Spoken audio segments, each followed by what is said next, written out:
Hi friends, ஐநாட்டு serial இனி வரப்போகிற எபிசோட்ஸ்க்கான அப்புறமா தான் இந்த வீடியோவில் பார்க்க போகிறோம். வாங்க ஃப்ரெண்ட்ஸ் பார்க்கலாம். நிலா சோழன் ஹனிமூனுக்கு போனதுக்கப்புறமா நிலா இங்கே ஊரில் சொன்ன மாதிரியே சென்னையில் சொன்ன மாதிரியே அங்கே போனதுக்கப்புறமா அவங்களுக்குன்னு தனியாக ரூமு தூரமாக அரேஞ்ச் பண்ணுறாங்க. அதுவும் மட்டும் இல்லாமல் அவங்க ஹனிமூன் கப்பல் அப்படின்றதுனால சர்ப்ரைஸாக ரூமில் பயங்கரமாக டெக்கரேஷன் பண்ணியும் ரெடி பண்ணியிருக்காங்க. ஸோ மற்றவங்க எல்லாருமே இங்கே ரொம்ப தூரமாக அவங்க ஒரு ரூம் எடுத்து எல்லாருமே ஜாலியாக இருக்காங்க. அடுத்து அவங்க ரூமுக்கு போனதுக்கப்புறமா நீங்கள் இங்கே இருங்கண்ணே, எந்த ஹெல்ப் என்னாலையும் கூப்பிடுங்கன்னு சொல்லிட்டு அவங்களுடைய ரூமுக்கு கிளம்புறாங்க. அங்கே போயிட்டு பயங்கர என்ஜாய் பண்ணிகிட்ருக்காங்க. அவங்க போனதுக்கப்புறமா ஷவர் ஒர்க் ஆகலைன்னு சோழன் ரெடி பண்ணிகிட்ருக்காரு. அந்த டைமில் ஷவர் திடீர்னு ஒர்க் ஆக ஆரம்பிச்சிடுது. அப்போ ஃபுல்லாக நனைஞ்சிட்டாரு. இதை பார்த்து நிலா பயங்கரமாக சிரிக்கிறாங்க. சிரிக்கவா செய்கிற அப்படின்னு சோழன் நிலாவையும் கூட்டிகிட்டு போய் அதில் ஃபுல்லாக நனைய வச்சிடுறாங்க. ரெண்டு பேரும் பயங்கரமாக ஃபுல்லாக என்ஜாய் பண்ணிகிட்ருக்காங்க. நமக்கும் நிலாவுக்கும் ஏணி வச்சா கூட எட்டாது அப்படின்னு நினச்சிட்டு இருந்தாலையும் சோழன் ஒரு பக்கம் அவருடைய காதலை விடாமுயற்சியோடு நிலா கிட்ட ப்ரப்போஸ் பண்ணி தொடர்ந்து போராடி இப்போ ஒரு வழியாக அவங்க நினச்சதை சாதிச்சிட்டாங்க. கல்யாணம் பண்ண ஆரம்பிச்சிட்டாங்க. லவ் பண்ணிவிட்டு கல்யாணம் பண்ணிக்கலாம் அப்படின்னு நினச்சாங்க. ஆனால் கல்யாணம் பண்ணிவிட்டு சோழன் ஆல்ரெடி லவ் பண்ணிட்டு தான் இருந்தார். அந்த காதலை இப்போ இன்னும் அதிகப்படுத்த அவருக்கு சான்சஸ் கிடைச்சிருக்கு. எப்படின்னா நிலாவும் இப்போ சோழனை புரிஞ்சுக்க ஆரம்பிச்சிட்டாங்க. இப்போ இங்கே ஹனிமூனுக்கு வந்ததுக்கப்புறமா சோழன் நான் எப்படிப்பட்ட காதல் மன்னனோ உனக்கு நிரூபிக்கிட்டான் அப்படின்னு சொல்லிட்டு நம்ம சோழன் நிலாக்காக எல்லா விஷயங்களையுமே செய்கிறாரு. மற்ற விஷயங்கள் வீட்டுக்காக அப்படின்னா கூட ₹1 கொடுக்கணும் அப்படின்னா சோழன் யோசிப்பார். ஒரு காய்கறி வாங்கிட்டு வரசனா காசு கொடுங்கண்ணா அப்படின்னு கேட்பாரு. ஆனால் அப்படி இருக்கிற பட்சத்தில் நம்ம சோழன் பாரபட்சம் பார்க்காம நிலாக்காக நிறைய செலவு பண்ணி நிறைய விஷயங்களை செய்கிறாங்க. பாசத்தையும் அன்பையும் அள்ளி அள்ளி கொடுக்குறாங்க. நிலாவே இதில் அசந்து போகிற அளவுக்கு தான் சோழன் நடந்துட்டுருக்காரு. அவங்க நிலா மட்டும் கிடையாது, சேரன், பாண்டி, பல்லவன், அவருடைய அப்பா எல்லாருமே சேர்ந்து தான் இப்படியே சோழனா இப்படிப்பட்ட ஒரு பையனா, இவனை இது வரைக்கும் நம்ம இந்த மாதிரி பார்த்ததே கிடையாது, இவன் எப்படி இருந்தான் இப்போ எப்படி இருக்கான்னு சொல்லிட்டு அவங்களுக்கே ஆச்சரியப்படுற மாதிரி தான் இருக்குது. எப்படி எல்லாமோ கல்யாணம் ஆனதுக்கப்புறம் விவாகரத்து வந்துட்டுருக்கிறப்போ கொஞ்சம் கூட அந்த பொண்ணு மனசு புரிஞ்சிக்காம நிறைய விஷயங்கள் செஞ்சுருக்கான் சோழன். அப்போல்லாம் நம்ம இவ்வளோ எவ்வளோ திட்டிருக்கோம், பொண்ணுங்க பின்னாடியே சுற்றுறான் அப்படின்னு சொல்லிட்டு. ஆனாலையும் அவன் அப்படிப்பட்டவன் கிடையாதுன்றதை நிரூபிச்சுட்டான் ஒரு வழியா.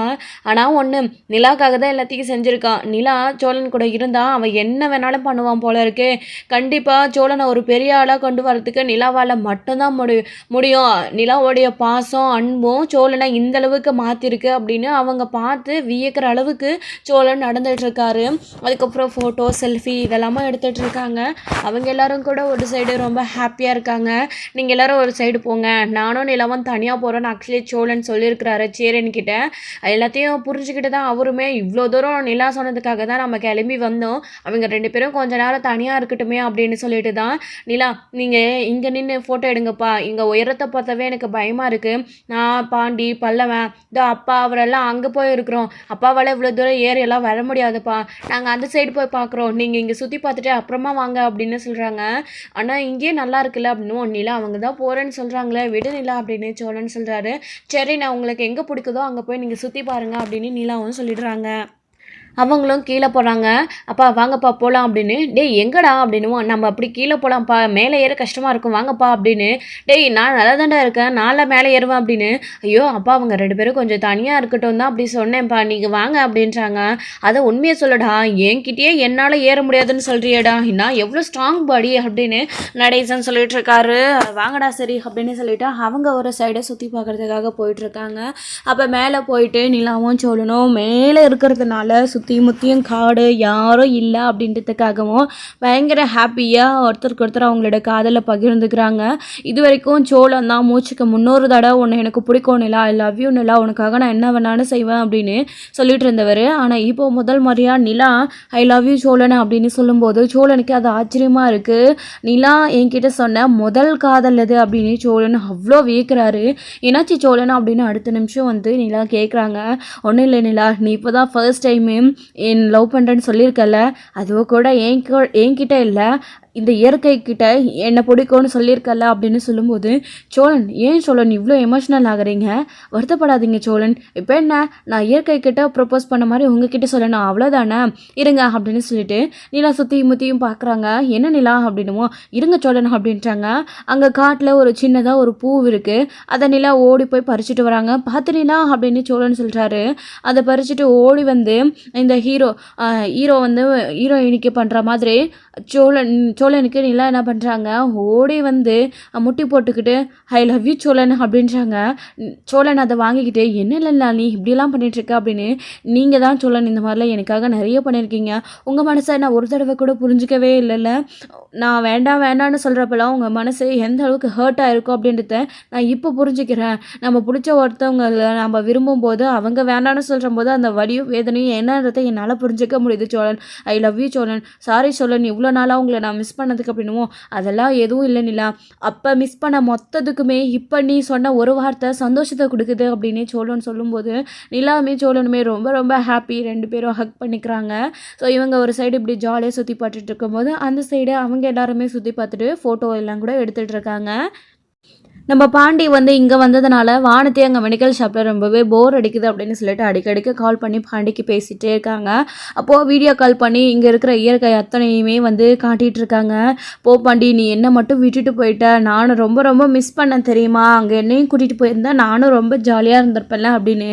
இன்னொரு நாள் எல்லாருமே கண்டிப்பாக வரலாம் வானதி, இங்கே பாரு புரிஞ்சுக்கோ, இப்போ தான் மெடிக்கல் ஷாப் ஓப்பன் பண்ணியிருக்க, நீ அங்கே விட்டுட்டு வந்துட்டான், கடையை யார் பார்த்துப்பான், புரிஞ்சுக்கோ, என் கடையில் பரவாயில்ல கண்ணன் இருக்கான், எத்தனை வருஷம் பழக்கம், ஆனால் அங்கே அப்படி இல்லைல்ல, இப்போ தான் கடை ஓப்பன் பண்ணியிருக்கிற, அவரையும் அங்கே விட்டுட்டு வர முடியாதுல்ல அப்படின்றாங்க. சரி பாண்டி அப்படின்றாங்க. நீ சாப்பிட்டியா அப்படின்னு கேட்குறாங்க. சாப்பிட்டேன் பாண்டி, நீ சாப்பிட்டியா அப்படின்னு, நாங்கள் எல்லோரும் சாப்பிட்டுட்டு சுற்றி பார்க்க தான் வந்திருக்கிறோம் அப்படின்றாங்க. ஓ அப்படியா, சரி அப்படின்றாங்க. நீ வியாபாரத்தை நல்லபடியாக பார்த்துக்கோ, நீ கவலைப்படாத, உன்னை ஒரு நாள் கண்டிப்பாக நான் வெளியில் எங்கேயாச்சும் கூட்டிகிட்டு போகிறேன், இவ்வளோ தூரம்லாம் கூட்டிகிட்டு வர மாட்டேன், ஆனால் உனக்கு என்ன பிடிக்குமோ அங்கே நான் என்னால் முடிஞ்ச அளவுக்கு உன்னை கூட்டிகிட்டு போய் நான் ஹாப்பியாக பார்த்துக்கிறேன் அப்படின்னுமோ. உண்மையிலேவா பாண்டி அப்படின்றாங்க. ஆமாம் வானதி அப்படின்னு, ரொம்ப தேங்க்ஸ் பாண்டி அப்படின்றாங்க. சரி நான் உன்னை கூட்டிகிட்டு போகிறேன், வந்து நீ வேலையை பாருன்னு சொல்லிட்டு பாண்டி கால் கட் பண்ணிடுறாங்க. என்னென்ன இவ்வளோ தூரம் வந்தால் கூட உங்களை நிம்மதியாக இருக்க விட மாட்டாங்களாமா அப்படின்னு பல்லவன் கிண்டல் பண்ணுறாங்க. அப்படியெல்லாம் ஒன்றும் இல்லைடா அல்லவா அப்படின்னு பாண்டி சொல்லிகிட்டு இருக்கும்போது அவர் சொல்லிகிட்டு இருக்காரு, நம்ம சேரன் வந்துட்டு இந்த மாதிரிலாம் பேசாதடா பல்லவா, அவங்க என்னமோ பேசட்டும் விடுடா அப்படின்னு சொல்லிடுறாங்க. ஆனால் நீங்கள் ஃபோன் பேசல அப்படின்னமோ, டேய் நான் என்னைக்கிடா சந்தாவுக்கு கால் பண்ணியிருக்கேன், சந்தாவை தானே கால் பண்ணும், இப்போ தானே சொன்னேன் உன்னை இந்த விஷயத்தை பற்றி நீ பேசாதன்னு சொல்லிட்டு கொஞ்சம் அமைதியாரு அப்படின்ட்டு இருக்காங்க. சரி ஆனால் வாண்ணே அப்படிக்க போகலாம் அப்படின்னும். டே எவ்வளோ தூரம் நடக்கிறது, எனக்கு கால் வலிக்குது நான் வரல அப்படின்றாங்க. சரி நான் அப்போ நானும் பாண்டியனும் போயிட்டு வந்துடுறோம், நீங்கள் எங்கே உட்காந்துருச்சுங்க அப்படின்னுவோம். டே எங்கடா போகிறீங்க என்னை விட்டுட்டு அப்படின்னுவோம். ஆனால் நீ ஏன் கூப்பிட்டாலையும் வரமாட்டேன்ற, நான் எங்களையும் போய் என்ஜாய் பண்ண விட மாட்டேன்ற, நீ வரலைன்னா இருண்ணே நாங்கள் எல்லோரும் போயிட்டு வரோம், எப்போயாவது ஒரு தடவை தான் அந்த மாதிரிலாம் வரோம், எல்லாத்தையும் சுற்றி பார்க்கணும் இல்லைண்ணே அப்படின்றாங்க. சரி போயிட்டு வாடா அப்படின்றாங்க. அவங்க ஆசையை ஏன் கெடுக்கணும், இள வயசில் எல்லாத்தையும் சுற்றி பார்க்கணுன்னு ஆசைப்பட்றாங்க, போயிட்டு வரட்டும் அப்படின்னு சொல்லிட்டு சரி நான் அங்கேயே உட்காந்துட்ருக்காரு. அப்பா நீங்கள் போலியா அப்படின்றாங்க. இல்லைடா நானும் போகல, நான் இப்படியே இங்கே எங்கேயாச்சும் சுற்றி பார்த்துக்கிறேன், தூரமாகலாம் போகல, நானும் இங்கே பார்த்துட்டு வந்துடுறேன் அப்படின்றாங்க. ஆளுக்கு ஒரு திசையில் என்னை விட்டுட்டு போகிறீங்க, சீக்கிரம் என்னை தேடி வந்துடுங்க அப்படின்றாங்க. சரிப்பா அப்படின்னு சரின்னு சொல்லிட்டு அவர் வந்து அங்கே நடேசன் வந்து வேறு சைடு சும்மா அப்படியே பார்த்துட்ருக்காரு. அப்போ இங்கே நடேசன் அந்த பக்கமாக போனதுக்கப்புறமா நம்ம சேரி உட்காந்துட்டு அப்படியே அடுத்தவங்களை அவங்கவுங்க என்ன பண்ணுறாங்க அப்படின்றதெல்லாம் பார்த்துட்ருக்காங்க. எல்லாருமே கப்பல்ஸ்லாம் இருக்காங்க, ஃபேமிலியாகவும் இருக்காங்க. இதெல்லாம் பார்த்துட்டு அவர் ரொம்ப சந்தோஷப்பட்டுட்ருக்காரு. அந்த சமயத்தில் தான் அவர் அங்கே ஒரு விஷயத்த பார்க்குறாரு. பார்த்த உடனே ரொம்ப ரொம்ப அதிர்ச்சி ஆகிறாரு. அது என்ன அப்படின்னா, அவர் வந்து கார்த்திகோட ஹஸ்பண்ட். அவரை பார்த்த உடனே சேரன் ரொம்ப அதிர்ச்சி ஆகிட்டாரு. இவர் கார்த்திகோட ஹஸ்பண்ட் தானே அப்படின்னு சொல்லிட்டு அவர் யோசிச்சுட்ருக்காரு. கூட இருக்கிறது யார் அப்படின்னு யோசிக்கிறாங்க. கூட அந்த பொண்ணை தவிர வேறு யாரும் வரல போல இருக்கு, ஃபேமிலியை மாதிரியே தெரியல, அந்த பொண்ணு யாராக இருக்கும்னு சொல்லிட்டு யோசிக்கிறாங்க. ஒருவேளை சொந்தக்காரங்க யாராச்சும் இருக்கும், ஃபேமிலி பின்னாடி இது வருவாங்களே என்னவோ, சுற்றி பார்க்க வந்திருக்காங்க, பாவம் கார்த்திகாவுக்கு துரோகம் பண்ணிவிட்டு இவரால் எப்படி இவ்வளோ சந்தோஷமாக வெளியிலலாம் சுற்றிட்டு இருக்க முடியுது, அந்த பிள்ளை அங்கே வந்து கஷ்டப்பட்டுருக்கு, இவர் இங்கே குடும்பத்தோடு சந்தோஷமாக இருக்கிறாரா அப்படின்னு சொல்லிட்டு சேரன் யோசிச்சுட்டு இருக்கும்போது அவங்க 2 பேரும் அப்படியே நடந்து போயிட்டே இருக்காங்க. அவங்க கூட யாருமே வரது கிடையாது. கிடையாது. கொஞ்சம் தூரம் போனதுக்கப்புறமா அவங்க 2 பேரும் ஹக் பண்ணி செல்ஃபி எடுத்துக்கிறது, அதுக்கப்புறமா கிஸ் பண்ணுறது, இந்த மாதிரிலாம் செல்ஃபி எல்லாம் எடுத்துகிட்டு இருக்காங்க. இதை பார்த்த உடனே சேரனுக்கு ரொம்ப கோவம் வர ஆரம்பிச்சிடுது.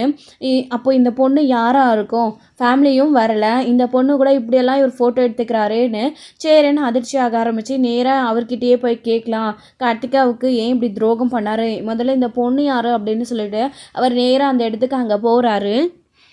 அப்போ இங்கே நிலாவும் சோழனும், நம்ம அண்ணன் பல்லவன் அங்கிள் எல்லாரையுமே கீழே விட்டுட்டு வந்துட்டோம் சோழன், நம்ம மட்டும் இங்கே வந்து ஜாலியாக என்ஜாய் பண்ணிகிட்ருக்கோம், நம்ம போகலாமா அப்படின்னு. நிலா, நீ என்ன எனக்கு ப்ராமிஸ் பண்ணி கொடுத்த, நம்ம தனியாக ஜாலியாக டைம் ஸ்பெண்ட் பண்ணலாம், அவங்களும் ஒரு சைடு இருக்கட்டும் தானே சொன்னேன், இப்போ போகிறேன்னு சொல்கிறேன், இன்னும் கொஞ்சம் நேரம் நம்ம இருக்கலாம் அப்படின்னு.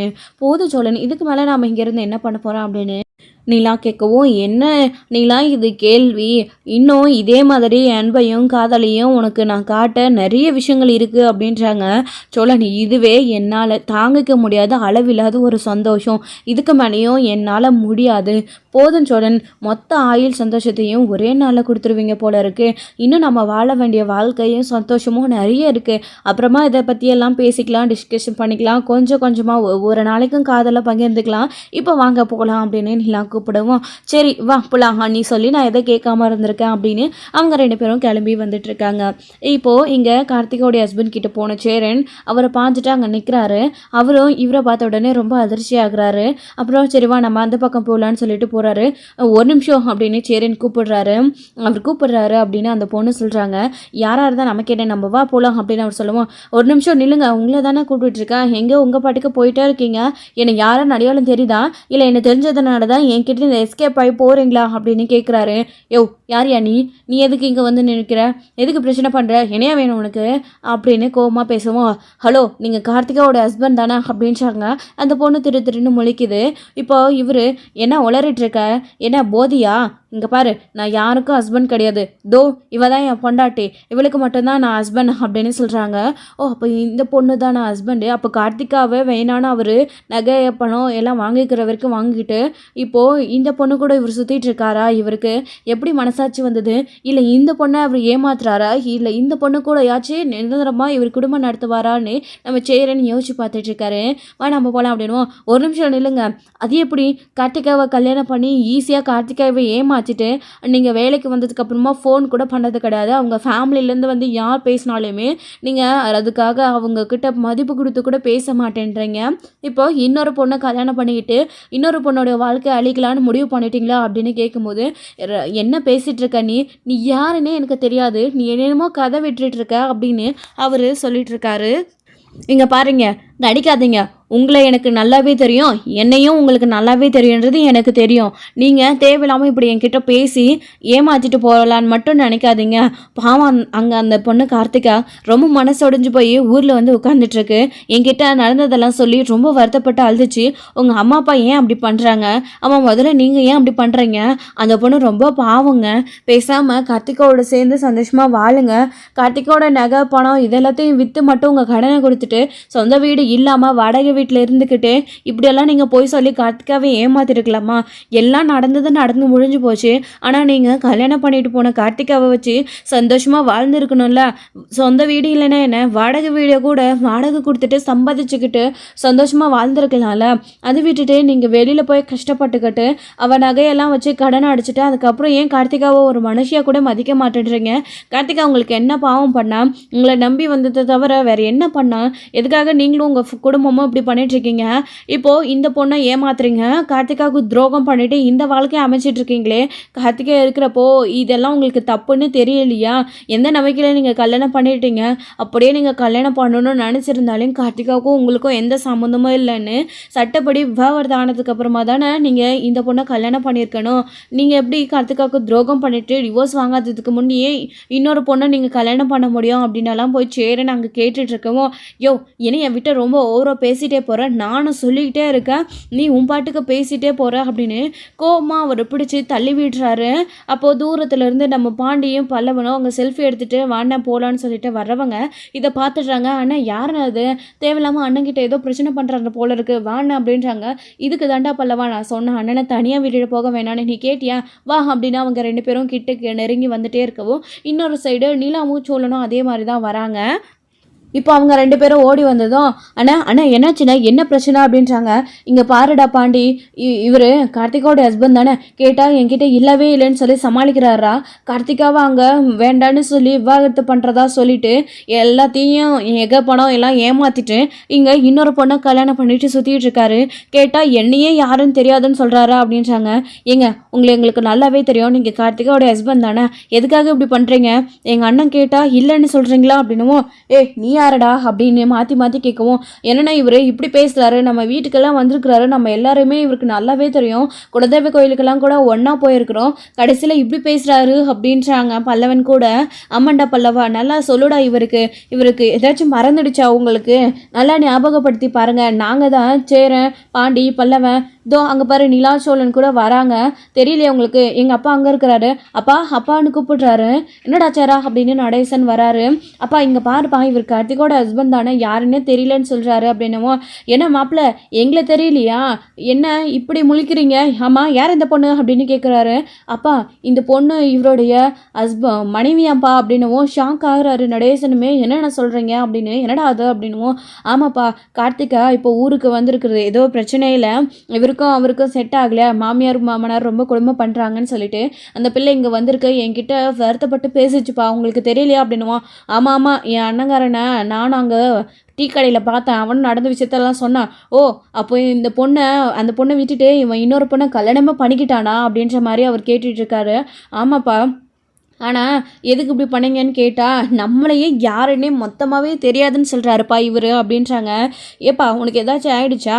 முன்ன யாருன்னு எங்கள் எல்லாருக்குமே நல்லாவே தெரியும், எங்களை உனக்கு தெரியலையாப்பா, ஏன் இப்படி போய் சொல்லிட்டு இருக்க? கார்த்திகா என்ன பாவம் பண்ணா உனக்குன்னு மாற்றி மாற்றி எல்லாருமே கார்த்திகாவுக்காக நியாயம் கேட்டுட்டு இருக்கவும் சோழனும் நிலாவும் வராங்க. அவங்களுமே பார்த்துட்டு நடந்த விஷயத்த சொல்லும்போது ரொம்ப அதிர்ச்சி ஆகுறாங்க.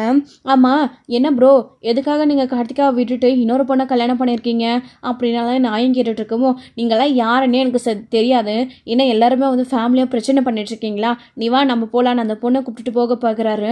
ஒரு நிமிஷம் நில்லுங்க அப்படின்னு சேரன் போய் தடுக்கிறாரு. சார் அதான் அவர் யாருன்னு தெரியலன்னு சொல்கிறாருல, அப்புறம் ஏன் நீங்கள் எல்லாருமே பிரச்சனை பண்ணுறீங்க அப்படின்னு. ஏமா ஒருத்தரை தெரியாதுன்னு சொன்னால் பரவாயில்ல, மொத்த குடும்பமும் வந்து உன்னை எனக்கு நல்லாவே தெரியும்னு சொல்லி நின்றுட்டுருக்கோம், அவரை அப்படி எப்படிமா நீ அங்கே யாருன்னே தெரியாதுன்னு நீ முடிவு பண்ணிக்கலாம் அப்படின்னு அந்த பொண்ணு கிட்ட நடேசன் சொல்லவும் அந்த பொண்ணே கன்ஃபியூஷன். இப்போது அந்த பொண்ணு அவரை பார்த்து கேட்க ஆரம்பிக்குது. என்ன இது, உங்களுக்கு ஏற்கனவே கல்யாணம் ஆகிடுச்சா? இவங்கெல்லாம் யார், உங்களை நல்லா தெரியும்னு சொல்கிறாங்க. அவர் சொல்கிற மாதிரி ஒருத்தர் 2 பேர் கேட்டால் பரவாயில்ல, மொத்த பேருமே வந்து உங்களை நல்லாவே தெரியும்னு சொல்கிறாங்க. உங்கள் ஃபுல் டீட்டெயிலில் சொல்லிகிட்ருக்காங்க, உங்கள் பேர் என்னன்றதுலேருந்து எல்லாத்தையுமே கரெக்டாக சொல்கிறாங்க. அப்போது யார் இவங்கெல்லாம், உங்களுக்கு கல்யாணம் ஆகிடுச்சான்னு அந்த பொண்ணு கேட்கும்போது, இல்லை பேபி சொன்னால் கேளு, இவங்கெல்லாம் ஏதோ போட்டு கன்ஃபியூஷன் பண்ணுறாங்க அப்படின்னு. ஓ பேபியா? ஏமா இவன் சொல்கிறதெல்லாம் சுத்த பொய்மா, எங்கள் வீட்டு பொண்ணை கல்யாணம் பண்ணி அந்த பொண்ணுக்கிட்ட இருந்து என்னென்ன கறக்க முடியுமோ இவன் வாங்கி வச்ச கடனுக்காக நகை பணம் வரதட்சணை வாங்கின எல்லாத்தையும் விற்று அடிச்சுட்டு மாமியார் மாமனார் புருஷன் 3 பேரும் சேர்ந்து கொடுமை பண்ணி இப்போ அந்த பொண்ணை வாழை வெட்டியாக வீட்டை விட்டு முடுக்கியிருக்காங்க. அந்த பொண்ணு அங்கே வந்து கஷ்டப்பட்டுட்ருக்கு. ஆனால் இவன் இது எல்லாத்தையும் மறைச்சி உன்னை ஏமாற்றி உன்னை கல்யாணம் பண்ணிக்கிட்டு இப்போ சுற்றிட்டு இருக்கான் போல இருக்கு. இங்கே பாருமா, எங்கள் வீட்டு பொண்ணு வாழ்க்கை நாசமாக போன மாதிரியும் உன் வாழ்க்கை நாசமாக போயிடக்கூடாது, இவன் உன்னை நிரந்தரமாக கல்யாணம் பண்ணிக்கிட்டால் கூட பரவாயில்ல, ஆனால் ஏமாற்றிட்டு போயிட்டானா நீ என்னம்மா பண்ணுவ, சுதாரணமாக இருந்துக்கோ அப்படின்னு சொல்லிட்டு இருக்காங்க. சோழன் வந்துக்கிட்டு என்னையா பேசுகிற நீன்னு சொல்லிட்டு அவர் சட்டையை பிடிக்க ஆரம்பிச்சிட்டாரு. உண்மையை சொன்ன உடனே கோவம் வருதா அப்படின்னு சோழன் சொல்கிறாரு. கையெடுங்க முதல்ல, சோழன் என்ன தப்பாக சொல்லிட்டாரு அப்படின்னு நிலா சொல்கிறாங்க. உண்மையாக தானே சொல்கிறாங்க, கார்த்திகாவுக்கு துரோகம் பண்ண உங்களுக்கு எப்படி மனசு வந்துச்சு? இந்த பொண்ணையாச்சு சோழன் சொல்கிற மாதிரி உண்மையாக கல்யாணம் பண்ணியிருக்கீங்களா, இல்லை இந்த பொண்ணையும் எவ்வளோ கறக்க முடியுமோ அந்த பொண்ணுக்கிட்ட இருந்து எல்லாத்தையும் கறந்துட்டு ஏமாத்தலான்னு பார்க்குறீங்களா அப்படின்னு சொல்கிறாங்க. அப்படியெல்லாம் எதுவுமே கிடையாது, நீங்கள் உங்கள் வேலையை பார்த்துட்டு போங்க அப்படின்னு சொல்லிட்டு அவர் சொல்லிட்டு